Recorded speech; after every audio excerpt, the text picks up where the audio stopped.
to PPA Sargodha for inviting me to deliver this talk. In fact, this is always a pleasure to meet pediatricians from Sargodha and around Sargodha. I really love these people because of the fact that I consider that all these pediatricians who are based in Sargodha and around, they complement each other.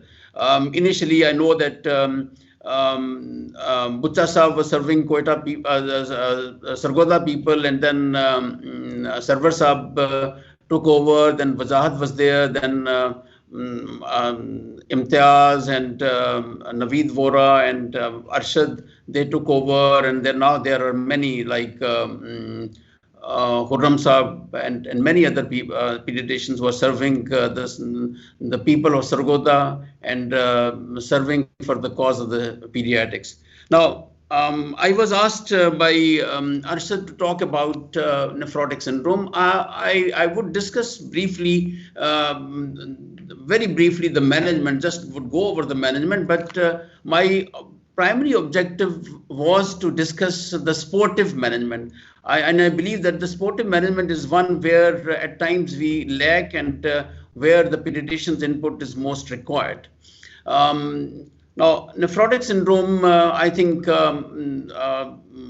this does not need any explanation. Nephrotic syndrome comprises of nephrotic range proteinuria, which can be assessed by either the timed collection of urine and see the timed excretion of protein in the urine, or you can on spot urine sample, which is specifically done in the morning, you can have the protein creatinine ratio. If this is more than 2, then this would signify that this is nephrotic range proteinuria. Now remember that creatinine excretion in a child, that remains constant, and that depends upon the muscle mass. So many substances in the urine, they are related to creatinine, like calcium is related to creatinine in terms of its normal or abnormal excretion. So proteinuria, nephrotic range proteinuria, is the basic thing, and this would lead to hypoalbuminemia, and this would secondarily manifest in the form of edema, and then this would also be associated with hypercholesterolemia.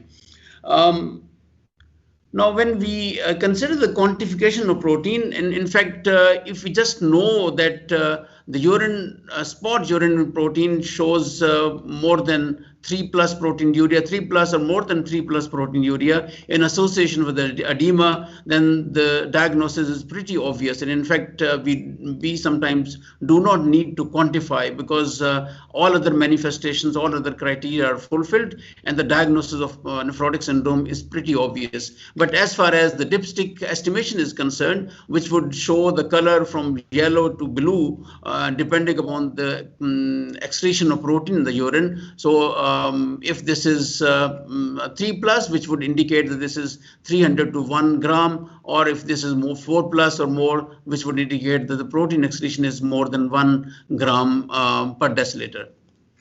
So this is this would indicate that this is nephrotic range proteinuria, and this is nephrotic syndrome.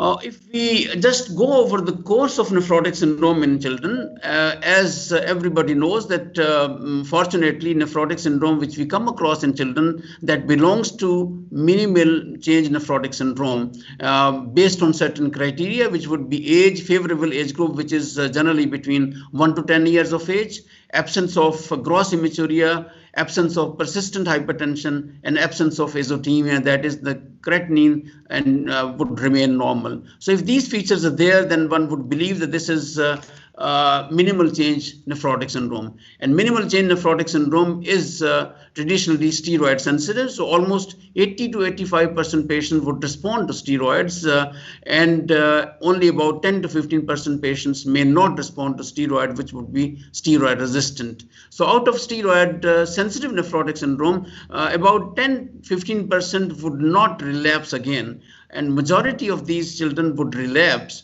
As regards the relapse, prediction of relapse is concerned, there are no criteria or there are no laboratory parameters by which we can differentiate that a particular patient would relapse or not. But generally speaking, younger is the child at the time of presentation, more are the chances that he would relapse in future. So out of these about 20 to 30% patients would relapse infrequently, whereas majority of the patients would relapse frequently, or they would become steroid dependent. And frequent relapses, as everybody would know, 4 or more relapses in 1 year period. And if the patient on two occasions, if he relapses after discontinuation of steroids, or if he relapses within 15 days of discontinuation of steroids, then this would be steroid dependent situation. Now, as regards the management is concerned, now on the first episode of nephrotic syndrome, if the patient does not have atypical features, we would start with the steroid treatment. And as the consensus guidelines have been developed by Pakistan Pediatric Association, so we now go by these guidelines, though the protocols may be different in different centers. But generally speaking, prednisone in a dose of 2 milligram per kilogram, that is given daily for 4 weeks, and then subsequently given on alternate day for 8 months, alternate day, once daily dose, once alternate day, once in the morning, that is given for 8 weeks. That is the consensus guideline which we are going to follow in future. But the protocols have been different in different centers, and different centers, they would, after initial treatment, 4 weeks treatment with steroids, they would tend to taper off steroids on alternate day over a period of 3 to 6 months to so as to reduce the frequency of relapses. And remember that this is only during the first episode of nephrotic syndrome, where the studies which have been conducted in different centers, they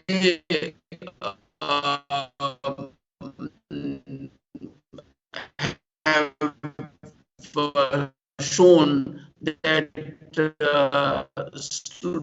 tapering over a longer period of time may be more encouraging, but latest results have not shown any significant benefit of this, and the protocol is followed in our neighboring country as the daily treatment. So now we would follow this 3 months treatment, 4 weeks for daily and 8 weeks on alternate day.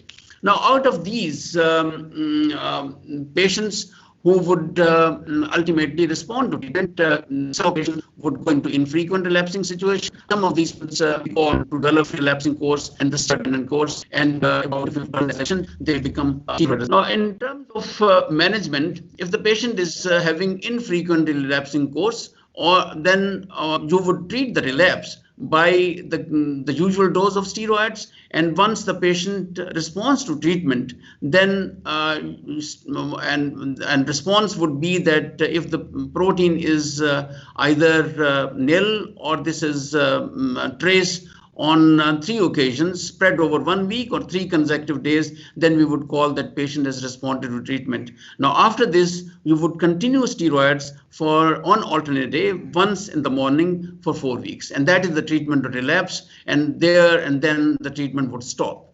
Now, if the patient goes on to frequent relapsing course, or he is steroid dependent, then it's important that this patient should be evaluated by a pediatric nephrologist. But generally speaking, you would again give treatment of relapse and then switch to alternate day. Then you would determine, depending upon whether frequent relapse or steroid dependent, you would determine the threshold dose of steroids. And by threshold dose of steroids, we mean that the minimum possible dose of steroids at which the patient remains albumin free, and you would continue this dose for about 9 to 18 months. That is the situation where the patient can be controlled within the permissible dose of steroids, and the patient does not show signs of steroid toxicity. Now, if the patient has is not controlled on the permissible dose of steroids, and that is generally about up to 1 milligram per kilogram under 5 years of age, and beyond 5 years of age, 0.5 milligram per kilogram on alternate day. If the patient cannot be maintained albumin free on this dose, then you would consider about, and obviously if the patient has started showing signs of steroid toxicity, then you would try to lower the dose of steroids so as to reduce the side effects of steroids by adding the second line drugs.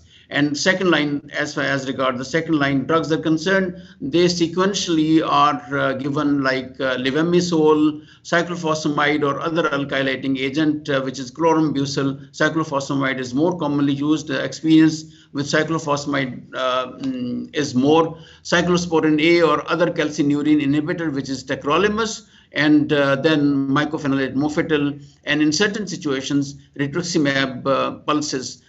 Generally, 3 pulses are given in certain situations so as the patient remains in remission. So that is the whole treatment of nephrotic syndrome. I would not discuss this anymore. As regard the steroid resistant cases are concerned, steroid resistant cases, obviously the biopsy needs to be done. Then based on the histopathological findings, then you would start the second line drugs, which generally are either calcineurin inhibitors or mycophenolate mofetil, and along with obviously at times other modalities of treatment which are followed in certain specific situations. Now, my main focus of talk today is the sportive management, which is, I consider that, which is equally important. At a time, sportive management is the mainstay of treatment because some of the patients would not respond to steroids, or the patient may require prolonged courses of steroids, and there the sportive management would be important because of the fact that as regard the morbidity and mortality in nephrotic syndrome is concerned, it is primarily based on certain complications. In fact, mortality is because of associated complications. The sportive management, which is obviously the mainstay in steroid resistant as well as in steroid, as well as nephrotic syndrome in the first year of life, especially the congenital type or finished type of nephrotic syndrome. So this sportive management, I would discuss briefly the treatment of edema, treatment of infections which are more commonly seen in these children. Then another important aspect of management is that principles of immunization, because nephrotic children, they continue to be on steroids and maybe on certain immunosuppressants for a longer period of time. So they are immunocompromised. So there would be a problem in the vaccination. And I think everyone would be familiar with the repeated supplementary immunization with polio. And there is always a question whether polio should be given in the household or not. Then treatment of non-infectious complications, like patients with the nephrotic syndrome rarely can go into acute kidney injury because of maybe hypovolemia or other factors, or there can be thromboembolic phenomena, which can be really a complication in nephrotic syndrome. Steroid, since these are given on a longer period of time, and we know that the side effects of steroids are there, so monitoring of steroid side effects and appropriate intervention, that is also important. Diet in nephrotic syndrome, there is always question of the parents regarding the specific diet precautions, if these are there or not. And then obviously the patients and parents, they need to be consulted accordingly. So I would briefly touch upon each of these subjects now. Now I would give you a case scenario that this is a 2-year-old child who is weighing 12 kilogram. He is diagnosed as nephrotic syndrome and started on oral prednisolone. He visits outpatient department after 6 days with the complaints of increased swelling and decreased urination, and there are no other complaints. On examination, he weighs 13.5 kilogram and has anasarca. As you would see here, that his weight has increased and he has developed anasarca, and as the picture shows here, that edema has led to the breakage of skin, and there is formation of ulcer. So what is the next step of management? So this is the usual thing in nephrotic syndrome which we come across. Remember that Management of edema is a very important component of management of nephrotic syndrome, and this is an important component of supportive care because this is obviously disturbing for the parents, and this can obviously lead to problem like in baby boys or in young boys. We often come across with scrotal swelling, which may be to the extent that there is leaking of fluid from there, or there would be anasarca. There is huge abdominal distension, ascites, and fluid in other cavities like pleural effusion or ascites would be there. Generally speaking, when you start steroids in a patient with nephrotic syndrome, the ideal patient would start responding within generally 1 to 2 weeks, and the diuresis would start within generally 5 to 10 days, because once the proteinuria would abate and the patient would have normal protein and the plasma oncotic pressure would increase, so the fluid from the extravascular compartment would move to the intravascular compartment, and there would be diuresis, and diuretics in this situation would not be required. And diuretics, obviously, we would want to avoid diuretics in patients who have diarrhea and patients who are vomiting or patients in whom we suspect there is hypovolemia. These are the situations which I would discuss later on, but these are the situations where diuretics need to be avoided, and we need to be aware of these situations, because if a patient with nephrotic syndrome, even if he is bloated, he has obvious swelling, but if he develops diarrhea, then diuretics should never be given, because this would lead to contraction of intravascular volume all the more, and ultimately the patient may go into shock and may suddenly die. The catastrophe may occur in this situation. So edema, patient with persistent edema, and if he shows weight gain of more than 7 to 10%, as this was the scenario that he had weight of initial 12 kilogram, later on this was 13.5 kilogram, so the weight gain was more than 10%, then obviously you may need furosemide, and generally speaking, that is the diuretic of choice, which you would give 1 to 3 milligram per kilogram daily. And generally, if the furosemide is required only for initial 5 to 7 days, in this same dose of 1 to 3 milligram per kilogram, then potassium sparing diuretics generally are not required, because the potassium depletion, that would not be so much, which would be problematic in this situation. But if patient would require higher doses of furosemide, or the treatment may be prolonged, and this generally is the situation in problematic patients, then you may need addition of potassium sparing diuretics. And you all know that potassium sparing diuretic which we commonly use is spironolactone, which is given in combination with furosemide. And obviously, whenever you give diuretics, it's important that blood pressure should be monitored so that patient does not go into hypovolemia. Now, if you need to give longer steroid therapy, then this preferably should be done in a supervised situation.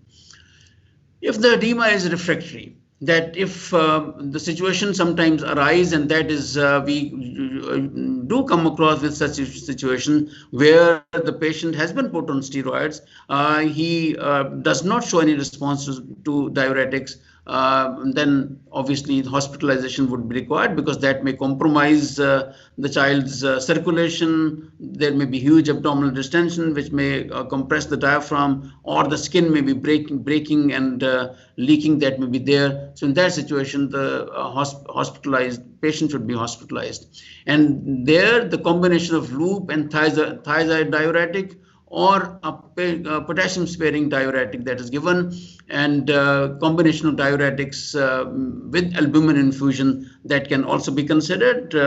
And albumin, 20% albumin is given as infusion at a dose of 0.5 to 1 gram per kilogram, and this is given over a period of 2 to 4 hours. But one should be very, very cautious in giving albumin because the patient may go into a fluid overload and may go into sudden heart failure. So that precaution that should always be undertaken. But the problem with albumin is that albumin would be required in this situation on more than one occasions because the patient is proteinuric, so effect of albumin that would not be very much sustained.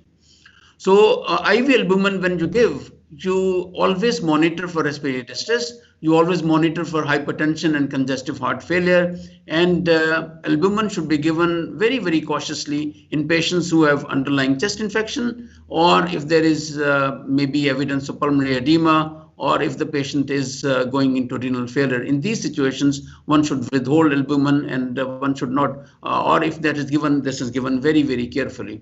So just to go over that, how would you monitor in a nutshell, how would you treat edema in a patient with nephrotic syndrome? So first and foremost thing to ensure is whether the patient is having hypovolemia or not, because that is the first thing. If the patient shows, even if he's edematous, but if he shows evidence of hypovolemia, then he should be treated irrespective of that how much edematous he may be. If there is evidence of hypovolemia, he should be given a bolus of normal saline, about 20 ml per kilogram, and this can be repeated after half an hour if the situation does not improve, and later on 5% or 20% albumin that may be considered.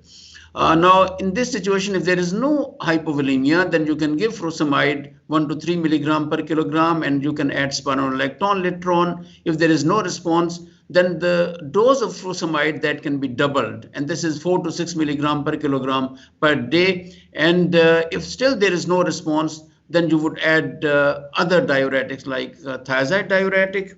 And if the patient does not respond to this, then it's important, then you would give furosemide either IV bolus, which is 1 to 3 milligram per kilogram per dose, or you can give furosemide infusion. This is 0.1 to 1 milligram per kilogram per hour, and see if there is a response. If there is no response, then you need to add 20% albumin. This is the management of edema in a patient who would be obviously hospitalized. Then going on to the second situation, this is a 4-year-old child who is on treatment for relapse with prednisolone, which is 30 milligram per day. He presents with diarrhea, vomiting, and abdominal pain for 2 days. He appears lethargic. He is edematous. He has cold extremities with heart rate of 135 per minute. His abdomen is tender. Now, in this situation, what are the possible diagnoses which you would consider, and what will you do with steroids in this situation?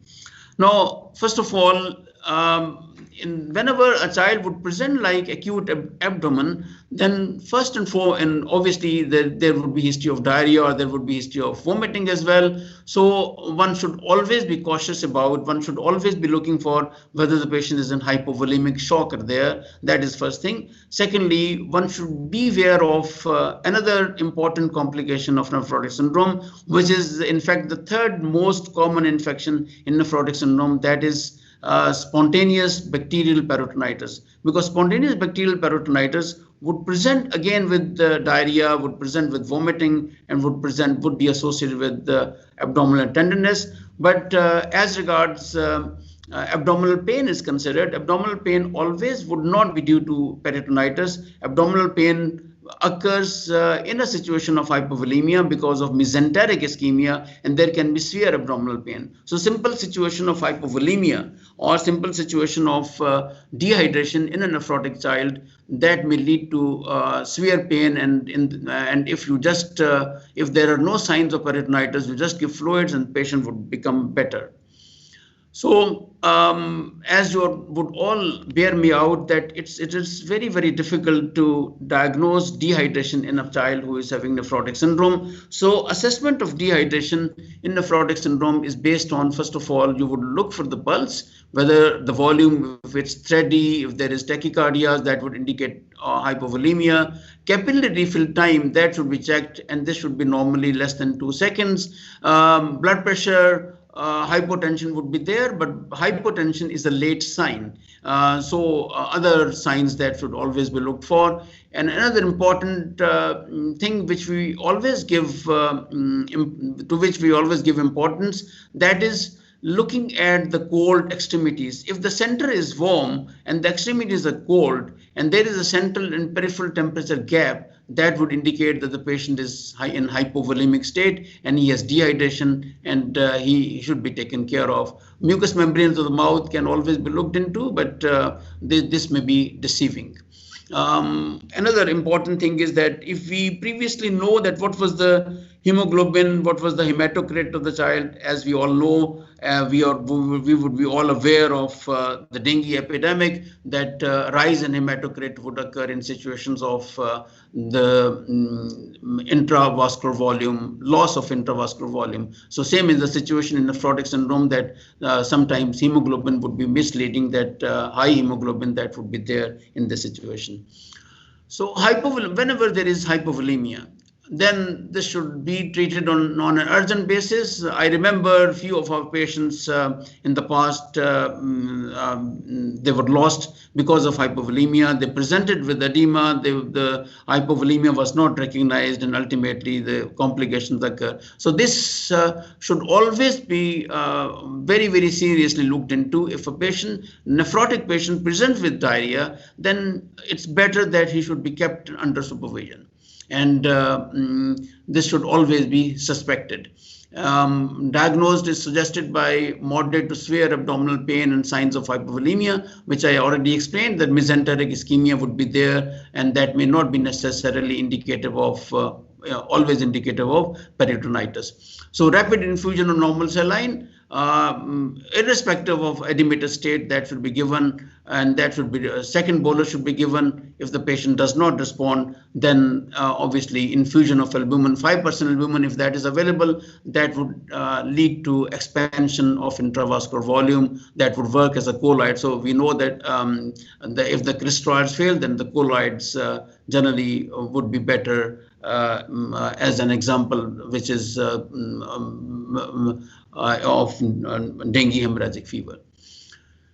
If there is spontaneous bacterial peritonitis generally occurs within first 2 years of diagnosis of nephrotic syndrome, and low serum albumin, ascites itself, and impaired immune system response, impaired immune system, which is hallmark of nephrotic syndrome, which is there. So that would lead to possibility of spontaneous bacterial peritonitis. And I think you would always be be aware of two situations where spontaneous bacterial peritonitis is common. One is patient with nephrotic syndrome, and the second is patient with chronic liver disease. In chronic liver disease, spontaneous bacterial peritonitis, if that develops, that carries a very bad prognosis.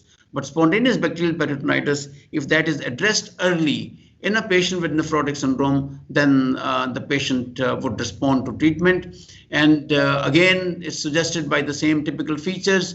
And obviously, this would be confirmed by doing the ascitic tap. If there are more than 100 WBCs, and out of these, if more than 50% neutrophils are there, then the diagnosis of bacterial peritonitis is confirmed.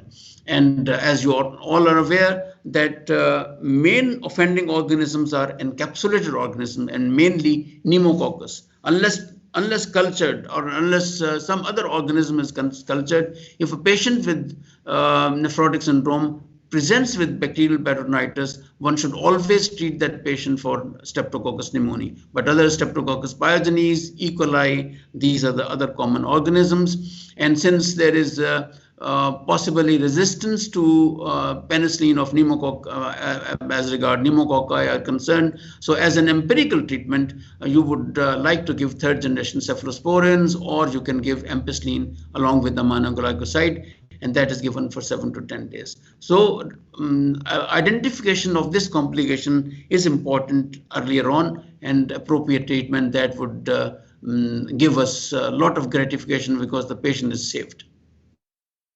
Now, another important factor, whenever there is any infection, there is a question that what will you do with steroids? Now, generally, many people would straight away discontinue steroids, considering that steroids may precipitate the underlying infection in a nephrotic child. Now, remember that these patients are on long-term steroid therapy, and there is a disturbance of the hypothalamo-hypophyseal axis, adrenal axis, and which would predispose patient to very vulnerable situation where he can go into shock when cortisol is not there, when we suddenly discontinue steroids. So this is steroids should be stress dose of steroids should be given to these patients, and preferably in this situation hydrocortisone, which is 100 milligram per meter square, followed by 25 milligram per meter square every 6 hours if the patient is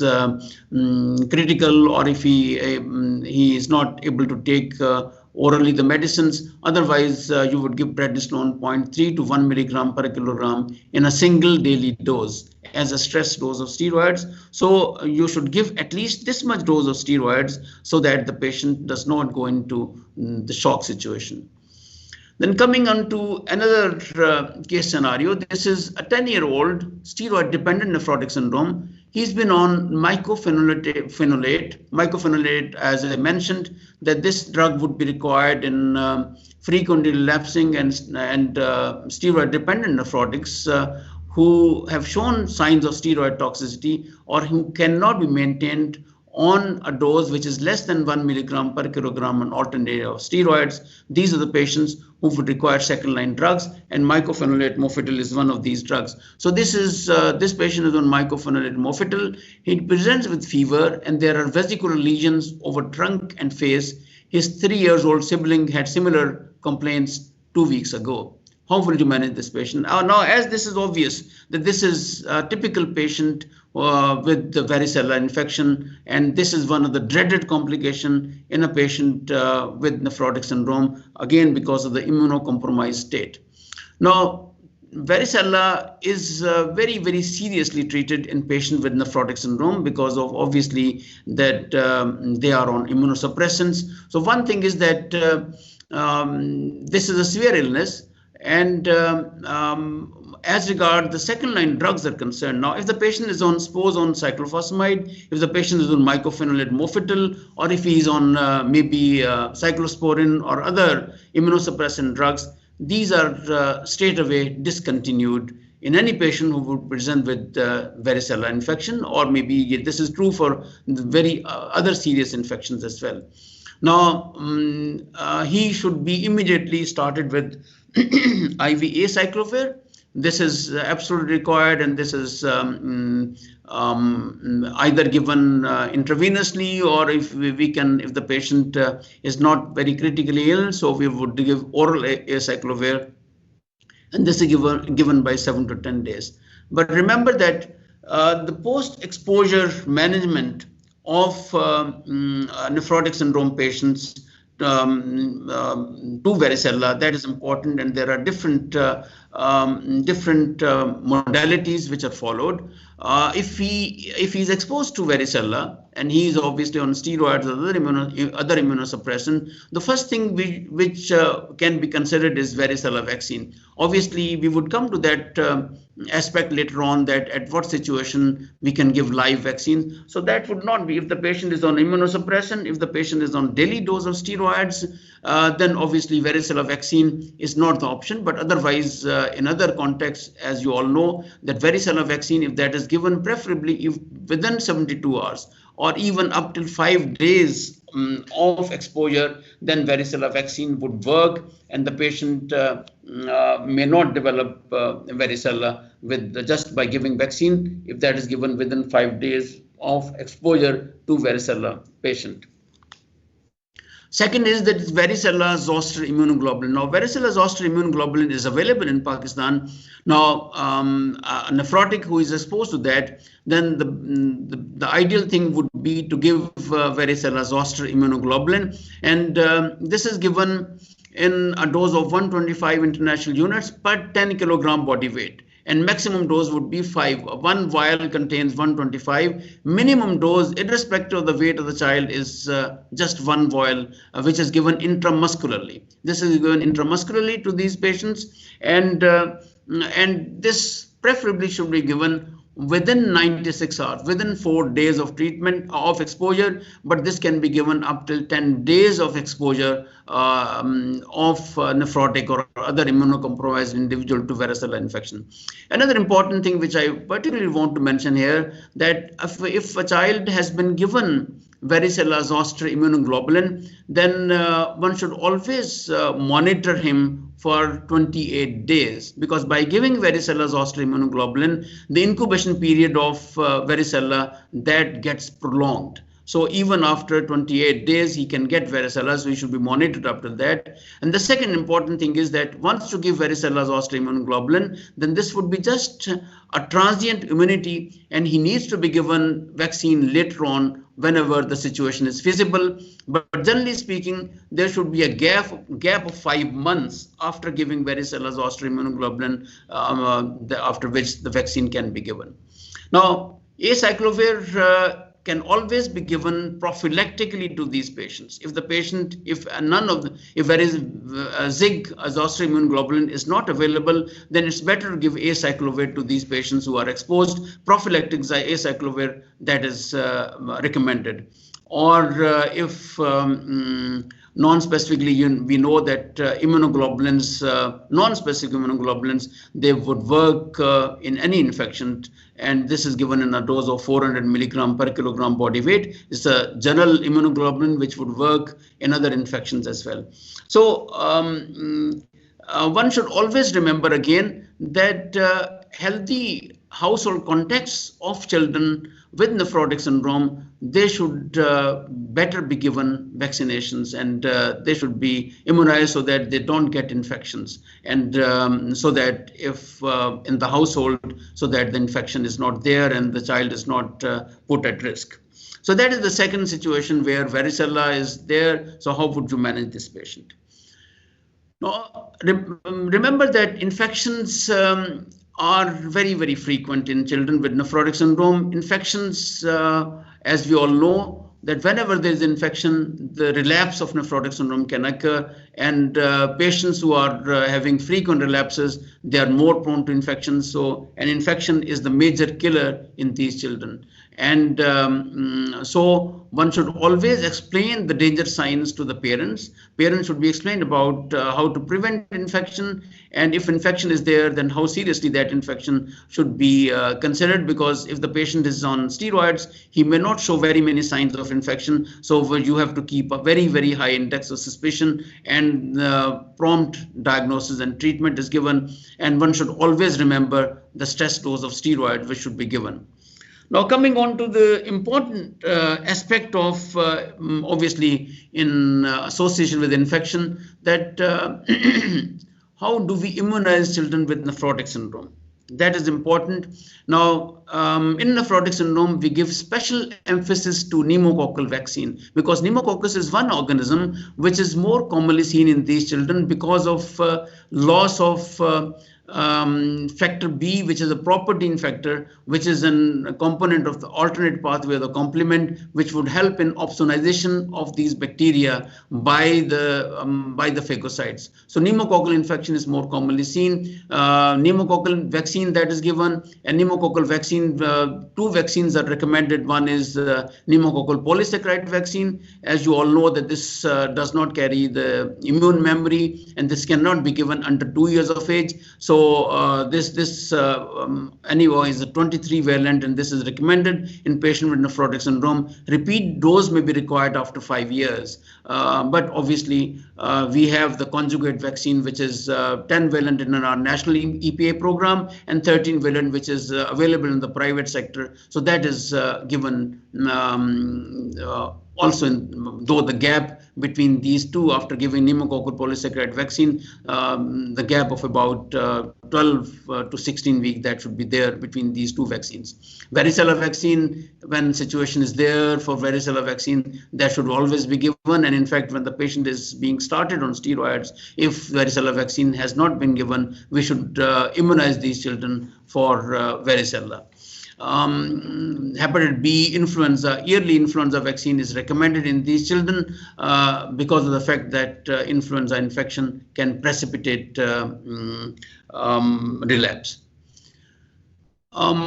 Now, if the patient is on steroid, daily dose of steroid, which is 2 milligram or more than 2 milligram per kilogram per day, or if the patient is having more than 20 milligram per day, if the weight is more than 10 kilogram, if the weight is more than 10 kilogram, more than 20 milligram per day of daily steroids, you should and this has been given for 14 days. This is being continued for more than 14 days. Then you should wait for the vaccine. You should not give vaccine to these children. A live vaccine should not be given, and you should wait for 4 weeks before after discontinuation before vaccination is given to these children. Live vaccines, in exceptional circumstances, if prednisone dose is below 0.5 milligram per kilogram on alternate day, in fact, now the KDIGO, which is Kidney Disease International Guidelines, they recommend that if the dose is 0.5 milligram per kilogram on alternate day of steroid, then live vaccines can be given to these children. Inactivated vaccinations are effective, and these can be safely given to these children, though sometimes the immune response that may not be optimum. So one consider that preferably these vaccines, if the patient is on lesser dose of steroids, then these vaccines should be given for optimum response. Remember that live vaccines, these are contraindicated till 4 weeks after discontinuation of calcineurin inhibitors and mycophenolate mofetil. And if the patient is on cyclophosphamide, because cyclophosphamide is and chlorambucil is much more immunosuppressive, so at least one should wait for 3 months before giving, after discontinuation of these drugs, before giving these vaccines to children. If one is using rituximab, you know that this leads to B cell depletion. So till the time that B cells are depleted, the vaccines are not given. So generally speaking, in a nutshell, live vaccines are not given to children till the patient is on alternate day of dose of steroids. And if the patient is on immunosuppressant, then live vaccines should be given, varying about 4 weeks to 12 weeks after discontinuation of steroids, after discontinuation of immunosuppressant, depending upon whether the patient is receiving cyclosporin or if he is receiving cyclophosphamide. So live vaccines are given in this way. Then coming on to another scenario, another important complication, an 11-year-old boy with steroid-dependent nephrotic syndrome. He presents with facial puffiness for 1 week. Over the past 2 days, he has severe headache and repeated episodes of vomiting. On examination, he has bilateral pedal edema. His blood pressure is 110/70. CNS examination reveals that he does not show any signs of meningeal irritation. GCS is 15/15, but he has right 6th nerve palsy and papal edema. So this is a situation of nephrotic child who has presented with neurological manifestation. So investigation revealed that hemoglobin is 15.5, TLC 21,000, and this is predominantly Police. And urine shows 4+ protein, which indicate the patient is very much in relapse or patient has active nephrotic syndrome. MR venography, as you see here, MR venography which has been done, that shows that the superior sagittal sinus and the left horizontal or left transverse sinus, that is not outlined.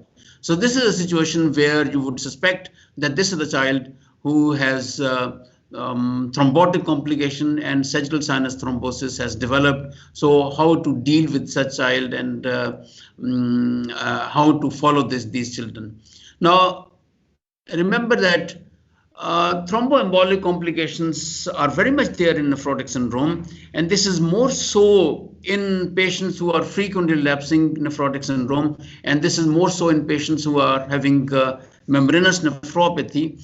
So these are the children in whom we would suspect thromboembolic phenomena if there is if the limbs are swollen and if there is disparity in the swelling of the limbs, or if one limb is tender, then one would always suspect that this is deep vein thrombosis. If the patient of nephrotic syndrome presents with gross hematuria, he may have palpable kidney, he may have developed high blood pressure, then one should always consider that this is possibly renal vein thrombosis.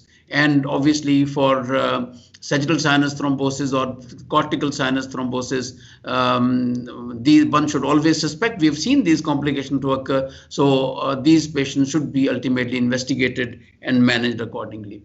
Now, thromboembolic phenomena, patients of nephrotic syndrome, they are at risk. One is that they have low albumin. Second is that fibrinogen, if the fibrinogen is more than 600 milligram per deciliter, fibrinogen, you know that fibrinogen is a protein which is high molecular weight protein, and this is not excreted in the urine, so this would tend to increase in nephrotic syndrome, and fibrinogen would predispose to development of thromboembolic phenomena. And you know that antithrombin 3, which is another protein which is a natural anticoagulant, which is considered to be a heparin cofactor. You know that heparin is a natural anticoagulant, and heparin works through antithrombin 3. Antithrombin 3 is excreted in the urine, so a level less than 70%, that is indicative of possibility of this complication. So there is always risk for venous and rarely arterial thrombosis. More often venous thrombosis would occur, deep vein thrombosis can occur, and this can ultimately end up in pulmonary embolism, and there can be sudden death in these patients. Renal vein thrombosis is a complication which one should always look for in typical situation, and these are the patients who are treated with low molecular weight heparin. Rather than giving intravenous heparin, one should give low molecular weight heparin because this is easy to give subcutaneously. Enoxaparin, as this is being very widely used these days in COVID situation, enoxaparin 1 milligram per kilogram subcutaneously, and this is later on followed by warfarin in this dose, and this should be maintained for period of 3 to 6 months. Once the patient develops this complication, then he should be given warfarin at least for 3 to 6 months. Remember that though this complication of thromboembolism that is there in nephrotic syndrome, but generally speaking, prophylactic anti-thrombin treatment that is not required. But in patients in home, there is one episode of thromboembolic phenomena. One should always be cautious with these, and this complication, if that is there, this should be identified as early as possible, and the patient should be treated so that he does not later on develop serious complication like pulmonary embolism, which can give rise to sudden death in patient with nephrotic syndrome. And we've seen these catastrophes very occasionally. Hyperlipidemia is a component of nephrotic syndrome. And as a general rule, in steroid-sensitive nephrotic syndrome, hyperlipidemia is not a problem. Though hyperlipidemia is there in all the components of lipids, triglycerides, low-density lipoproteins, very low-density lipoprotein, cholesterol, etc., all these get elevated. But since the patient would respond to steroids, so hyperlipidemia would be abated with the response to treatment. But if the patient requires repeated treatment with nephrotic syndrome, or if the patient has become steroid resistant, now these are the patients in whom hyperlipidemia may become a problem, because hyperlipidemia may lead to atherosclerosis, this may lead to cardiovascular disease, this may lead to stroke, and the patient may progress to development of chronic kidney disease. So in this situation, you should treat these patients with statins. Now, coming on to this, another important, that a 6-year-old boy with frequent relapsing nephrotic syndrome has remained on repeated courses of steroids. Child is Cushingoid with weight above 97 centile and height below 3rd centile. His BP is above 97 centiles. That would mean that he's stunted, he's overweight, he's having high blood pressure. So obviously, this is a patient with steroid toxicity, which we very commonly see in patients with prolonged treatment and frequent relapsing nephrotic syndrome. So we should always screen these patients for steroid toxicity. Another important factor is that generally, whether the vitamin D supplements or potassium, calcium supplements be given to these children. So this is the patient as this has been shown here. He's showing signs of steroid toxicity, Cushing goit, and there are abdominal striae as well, indicative of the steroid toxicity.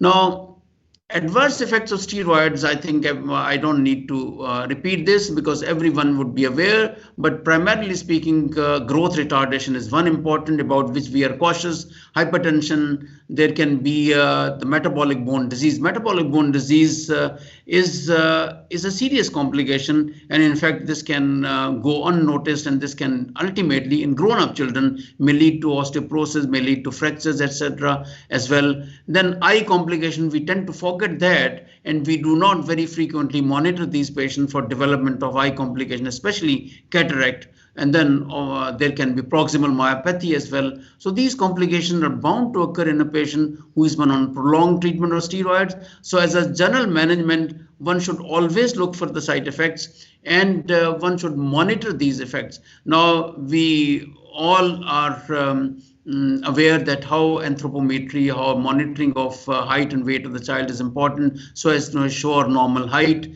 Eye complications should always be looked for.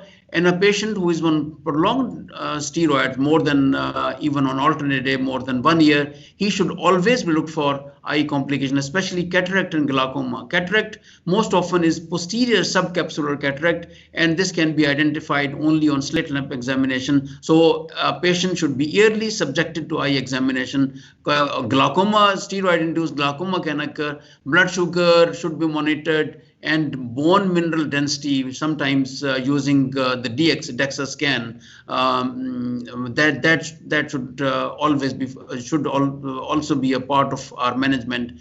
And patients who require steroids for more than 3 months, these patients should require vitamin D supplementation. Variable vitamin Ds are obviously, but one should try to avoid mega doses, and mega doses, if these need to be given, then these patients should have the vitamin D levels. But potassium, calcium supplements about 250 to 500 milligram, that may be required in these patients. We are actually going towards the end now. A 9-year-old girl has been diagnosed as steroid-resistant nephrotic syndrome. She has a blood pressure of 130/90. So hypertension is again a complication of nephrotic syndrome who is on steroids. This is more so in patients who are who have become steroid resistant or who would show atypical nephrotic syndrome. Obviously, atypical nephrotic syndrome are managed by our general pediatrician as regards the general care is concerned. So one should be aware of that, how to manage these patients, and which antihypertensive therapy should be given. Now remember that blood pressure should be done at every visit. And the aim is that systolic and diastolic blood pressure are targeted between 50 to 75%. One should not wait for blood pressure to go to about 90%. So one should monitor these patients. And the medications, I think I don't need to repeat, but basically we rely more on angiotensin converting enzyme inhibitors or angiotensin receptor blockers. These are the two classes of drugs which are preferred over other drugs because they, in addition to their anti-hypertensive effect, they have anti-proteinuric effect. And sometimes we do give these patients these drugs like ACE inhibitors. ACE inhibitors are routinely given in patients who have become steroid resistant or in patients with congenital nephrotic syndrome to reduce proteinuria. So these would have dual effect of managing blood pressure as well as they would also manage the proteinuria.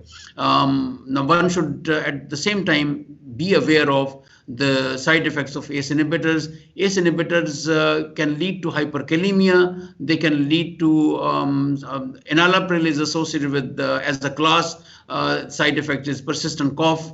And these medicines, whenever the child would develop diarrhea and vomiting and dehydration, these drugs should be withheld because this can ultimately lead to reduction in the glomerular filtration rate and AKI, acute kidney injury, that may be precipitated. So one should be cautious about these. Hyperkalemia, though we do not come across very often, but hyperkalemia in a setting of AKI, that is important. Hypothyroidism is more a problem in congenital nephrotic syndrome, and this is because of urinary loss of free hormones, or as well as the hormone which is bound with protein, bound with protein, and especially patients with congenital hypothyroidism, they should be evaluated for hypothyroidism, and they should be given thyroxine so as to ensure the normal functioning of the thyroid gland. Now, coming lastly to the subject of diet in nephrotic syndrome, as regards the recommended dietary allowance is concerned, you would recommend the normal caloric intake. Protein intake is neither restricted nor protein intake is high protein diet is given, because this protein as is followed by any other child, so the same protein should be given. But if the patient starts gaining weight, if he has hyperlipidemia, then fat restriction that is advisable. Free water excretion by nephrotics, that is not lost, free water excretion that is not hampered, but we all know that in a patient who would present with nephrotic syndrome, sodium restriction is required. Sodium restriction about 2.5 to 3 gram per day sodium, which would correspond to 5 to 7 gram of daily salt. So this is important, but very stringent restriction that may lead to decrease in the appetite, and that may ultimately lead to decreased intake in nephrotic syndrome. So one should avoid that as well. But especially during relapse, once the patient is edematous, then sodium restriction is very much required in these patients.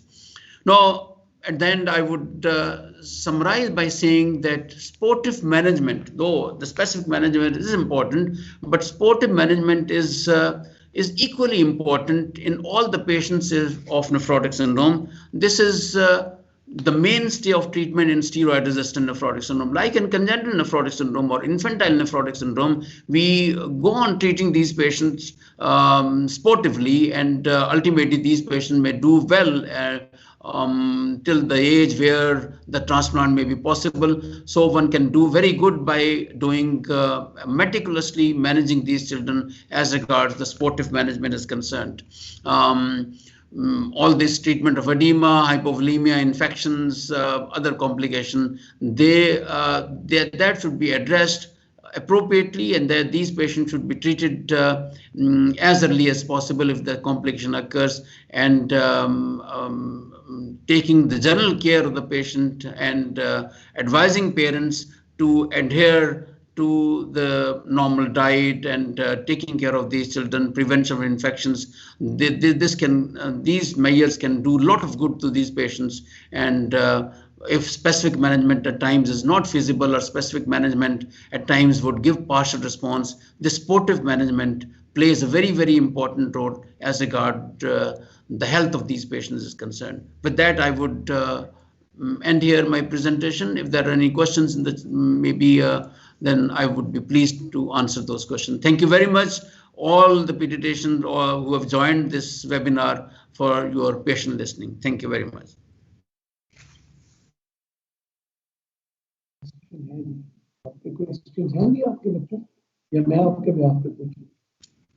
Sir, thank you very much.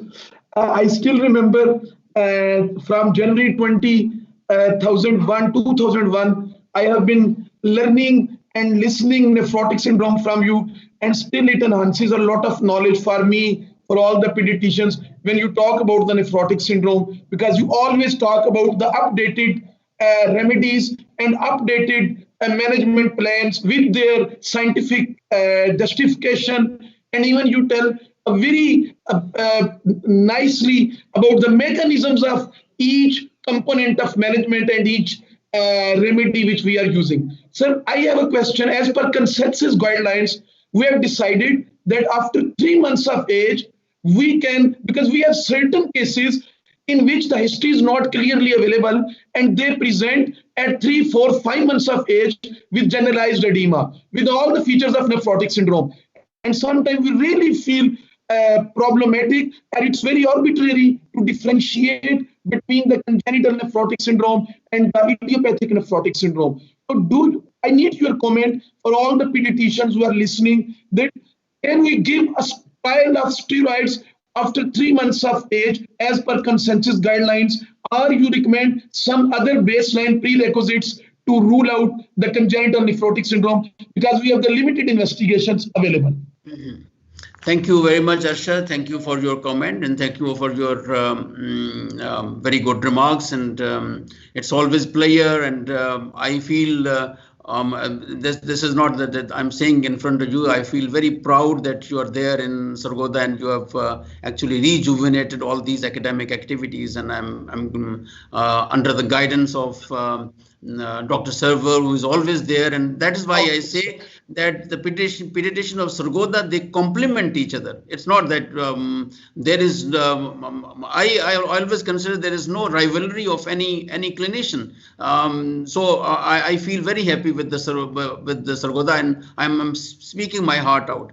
Now, this is a very pertinent question. I would agree with you that as regard the typical manifestations of congenital nephrotic syndrome or typical scenario is concerned, though when you see the child who is relatively low birth weight, who has gaping sutures and who is edematous, and history of obviously the history of large weight of placenta, that is not always there. The people would not appreciate, the mothers would not know about these things. So these things are not there. But if the patient would present with florid edema in the first 3 months, more so in the first month of life, then this is, generally speaking, this is finished type of nephrotic syndrome.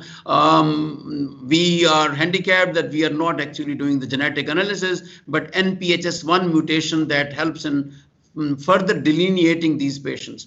Now, besides this finished type of nephrotic syndrome, we have other many various syndromes which would be pretty obvious. I would not mention here those syndromes which can be associated with other manifestations like maybe ambiguous genitalia, maybe other recognizable malformation. But one important aspect of nephrotic syndrome in the first 6 months of life is that many of these patients may be secondary to intrauterine infections. Intrauterine infections may not always present with typical feature like cytomegalovirus or toxoplasmosis, may not present with typical manifestation, or maybe hepatosplenomegaly, jaundice, liver involvement, or cranial involvement. The infection may be there, but that infection may ultimately be leading to nephrotic syndrome. So one should always, in patient, especially beyond 2-3 months of age, where you're not convinced about finished type of nephrotic syndrome, it's always worthwhile going for antibodies, IgM antibodies against CMV, against toxoplasmosis. That is another. Now, patients beyond 6 months of age, they may present with idiopathic diffuse mesangial sclerosis. No underlying factor, but they would present with infantile nephrotic syndrome, but they would present with nephrotic syndrome where the cause is not very obvious, where one would not consider finished type, where these investigations are also negative. Obviously, these can be only confirmed on doing biopsy, but obviously, these patients can be subjected to course of steroid just to see whether response is there. If they are not hypertensive, if they do not show other features which would signify that there is some underlying abnormality as a cause of nephrotic syndrome. In that situation, one may consider, but generally speaking, under 10 months of age, it's extremely less likely that patient would respond to steroids. Thank you very much for your very lecture. And thank you very much for the good compliments, because the pediatrics and Sargodha, we are like one family. इसमें कोई rivalry नहीं, and I am thankful to you. You have felt like that. मेरी feeling बड़ी देर से और मेरी बड़ी आप कह लें कि दिल से फीलिंग है, और मुझे बड़ी खुशी होती है जब अरशद जो है वो आपको आगे लेके चलता है हमेशा, और ये अरशद की आपकी बढ़ाई है, अरशद की भी खूबी है. Thank you. अच्छा, एक क्वेश्चन मेरा अपने लिए भी है और फॉर माय फेलो फ्रेंड्स, वो ये कि जब स्टीरॉयड रेजिस्टेंट नेफ्रोटिक सिंड्रोम में साइक्लोफॉस्फेमाइड या लिवेम्बिसोल देनी है, So should we reduce the dose of steroids, or we should stop it, or we should continue at the same dose? Actually वो steroid resistant में नहीं, साइक्लोफॉस्फेमाइड या दूसरी जो ड्रग्स हैं वो लिवेमिसोल है, वो दी जाती हैं फ्रीक्वेंट रिलैप्सिंग नेफ्रोटिक सिंड्रोम में। तो उसमें ऑब्वियसली उनका मकसद तो यही है। साइक्लोफॉस्फेमाइड में तो ये है कि साइक्लोफॉस्फेमाइड जब आप देते हो for about 2 to 3 month, cyclophosphamide का जनरली जिंदगी में एक कोर्स ही प्रेफरेबली दिया जाता है, एक से ज्यादा कोर्स नहीं दिया जाता, क्योंकि इनका कुमुलेटिव इफेक्ट होता है ऑन द गोनेड्स। तो एक तो चीज ये है कि साइक्लोफॉस्फेमाइड इनके साथ ये होता है कि आप साइक्लोफॉस्फेमाइड देते हो along with obviously steroid induced remission, फिर उसके बाद स्टीरॉयड डिसकंटिन्यू कर देते हो आफ्टर 2.5 to 3 months, तो उसमें स्टीरॉयड ऑल टुगेदर डिसकंटिन्यू हो जाते हैं। लिवेमिसोल का मकसद ये है, लिवेमिसोल का स्टीरॉयड स्पेयरिंग इफेक्ट है। Under levamisole you can continue with low dose steroids, और एक स्टेज पे आके आप स्टीरॉयड्स बंद कर सकते हैं, लिवेमिसोल अकेली कंटिन्यू कर सकते हैं। और देयर आर एग्जांपल वेयर लिवेमिसोल अकेली कंटिन्यू की गई, उससे पेशेंट रिमिशन में रहा। जहां तक है ये साइक्लोस्पोरिन और टेक्रोलिमस, ये भी ड्रग्स ऐसी हैं कि जो कि आप जब स्टार्ट करते हैं स्टीरॉयड्स के साथ, आप स्लोली स्टीरॉयड्स एक स्टेज पे डिसकंटिन्यू कर सकते हैं। You can do without steroid for a longer, ये पॉसिबल है। Steroid resistant nephrotic syndrome is a different ball game. वो जो है उसमें वो सारी मोडालिटीज जो है ना, वो कोई भी मोडालिटी आप कह लें कि इतने प्रॉमिसिंग रिजल्ट्स जो है ना वो in all types of steroid resistant nephrotic syndrome नहीं है। थैंक यू वेरी मच, बड़ी मेहरबानी। और मैं पता नहीं मुझे पुरानी यादें क्यों ताज़ा हो रही हैं दोस्तों के लिए, सारे दोस्तों के लिए। 80 से 85 तक मैं और ताहिर साहब इकट्ठे थे, और 82 की इवनिंग में हम रमजान शरीफ में इकट्ठे अफ्तारी किया करते। जी जी बिल्कुल जी, और ये वो नॉस्टैल्जिक फीलिंग्स होती हैं और वो बड़ा अच्छा वक्त था। नहीं, thank you very much, thank you very much जी, and I feel proud. Thank you very much. Questions from any other colleagues, because pediatricians from all over the Punjab are joining, I have seen. So any other from Lahore, different people have joined. The questions can be asked by anyone. I know sir has always given up plenty of time, and but इसकी जज़ा सिर्फ अल्लाह ताला sir को दे सकते हैं। Sir ने जितना पढ़ाया, जितना सिखाया, हम दिल से यही कह सकते हैं कि अल्लाह ताला सर को अपनी हिफ्ज़ो अमान में रखें, खैर वफियत से रखें, और जज़ा तो अल्लाह दे सकते हैं। लेकिन क्वेश्चंस अगर किसी और के हो तो I would be pleased. Sir, I think the things have been explained so nicely and so minutely that I think there are no more questions, because as a host, it's my responsibility to cater all the questions. If anyone there, we have question, Dr. Rabia has a question, please.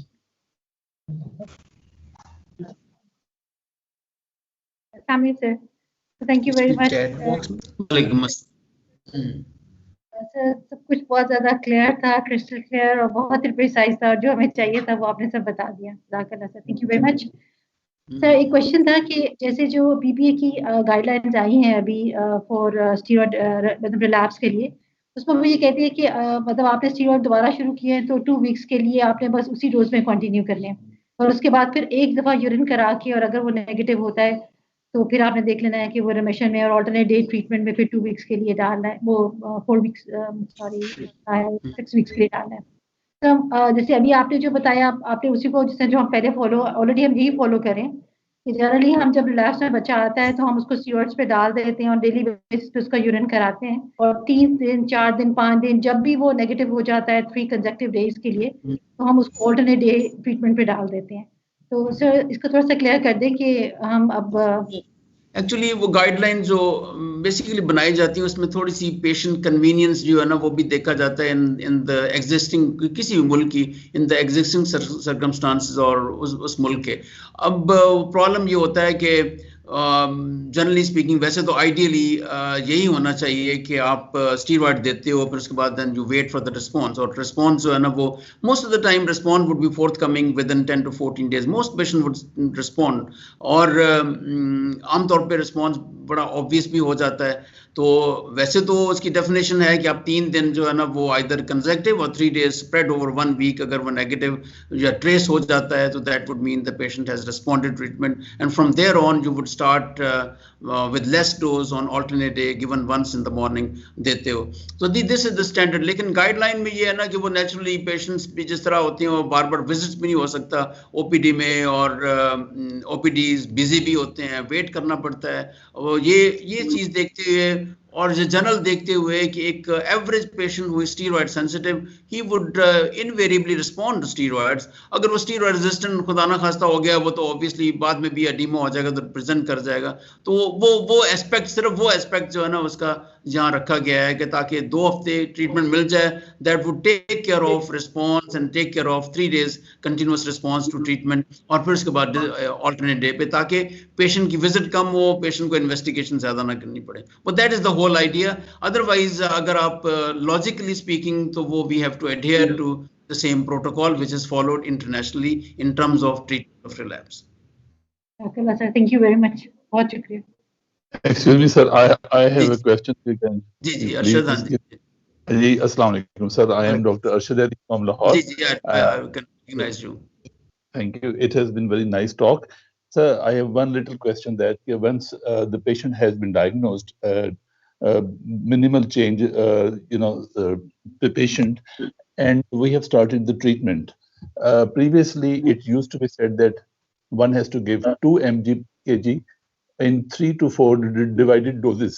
But now it is recommended that it should be given as a single dose every day. What is the advantage of giving, single dose every day? Thank you. Single dose का advantage एक तो ये है कि compliance issue है, क्योंकि sir है कि देखिए हमारे यहाँ एक तो ये है कि वैसे तो इंटरनेशनली भी, लेकिन हमारे यहाँ तो खासतौर पे हमारे यहाँ तो प्रेपरेशन भी ऐसी अवेलेबल नहीं है बच्चों के लिए जो पहला टेबल हो, बार बार उन्हें देना, वो टैबलेट्स क्रश करके देना बड़ा मुश्किल होता है. और कंप्लायंस इशू भी होता है कि बेयर मी आउट के अगर हमने भी 3 दफा दिन में मेडिसिन लेनी हो तो हम फॉल्टर कर जाते हैं, तो वो पेरेंट्स और फिर उसके बाद ये प्रॉब्लम आता है. तो उसमें फिर ये है कि वो मॉर्निंग डोज अगर एक दफा देते हैं तो that would have the same results as the divided doses would do. और secondly, क्योंकि we know the circadian rhythm of the steroid जो secretion है कि morning में level ज़्यादा होता है, इसलिए morning में दी जाती है. morning में हमारा जो cortisol level है after the circadian rhythm is developed 8 AM पे cortisol की जो हमारी secretion होती है वो maximum होती है. तो बेसिकली तो कंप्लायंस और का इशू, और फिर उसके बाद क्योंकि एफिकेसी डिफरेंट नहीं है, एफिकेसी या रिस्पांस वेरिएबल नहीं, इसलिए मॉर्निंग डोज एक सिंगल दी जाती है.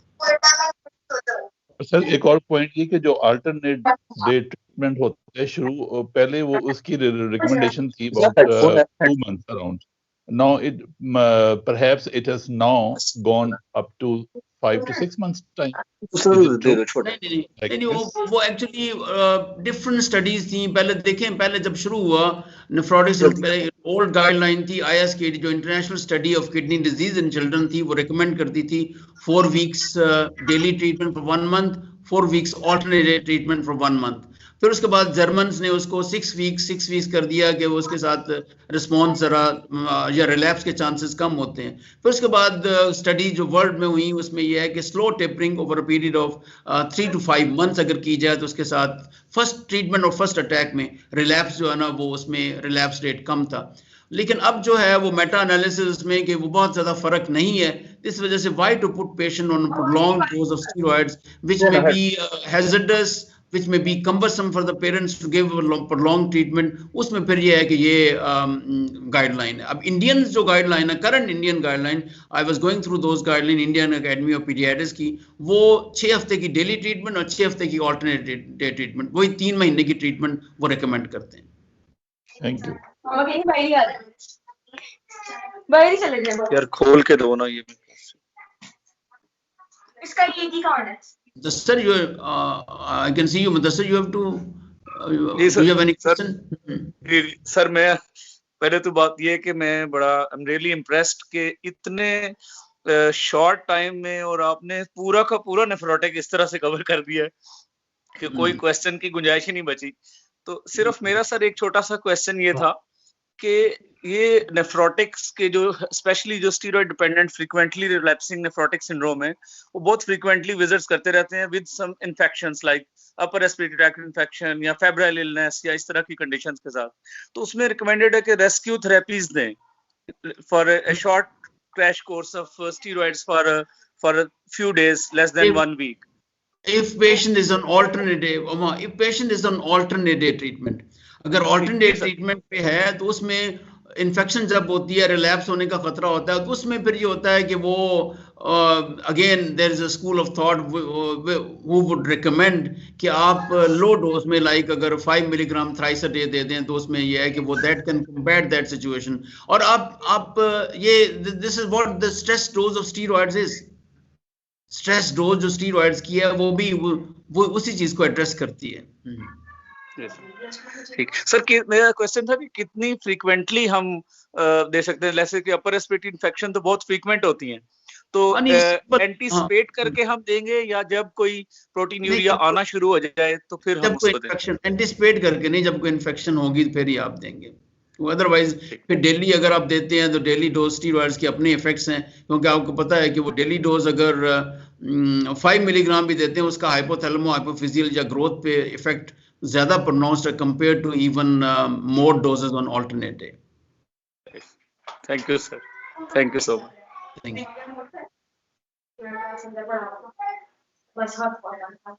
बाकी के क्वेश्चन अर्शद साहब? नहीं सर, अभी हो रहे हैं question.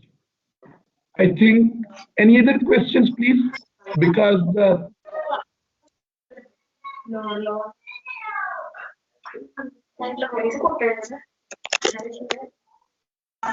Dr. Ali, is there any other question? Chat box में कोई questions है? I think these are all the questions which have been addressed in detail. And sir, I can just say special thanks on behalf of PPA Sargodha chapter and especially our senior like Dr. Sarver Chaudhary and all the senior pediatricians that you gave your best time, best words and pearls of words to all of us and my residents. All the postgraduate trainings from the Department of Pediatrics, Sargodha Medical College are specially thankful because they are descendants of your training. Because I am your trainee and they are my trainees. So your training is, they are descendants of your training. Mudassar is here, mashallah. We can see Dr. Mudassar, who is training a lot of people at Sialkot. Sir, it is the descending of training from you all over the Pakistan, sir. Thank you very much, sir. Sir, we can just salute you and thank you very much, sir. Thank you very much, my player. Thank you very much. My all sincere gratitude for the PPS Sargodha and all the people who have participated. Thank you very much. Thank you.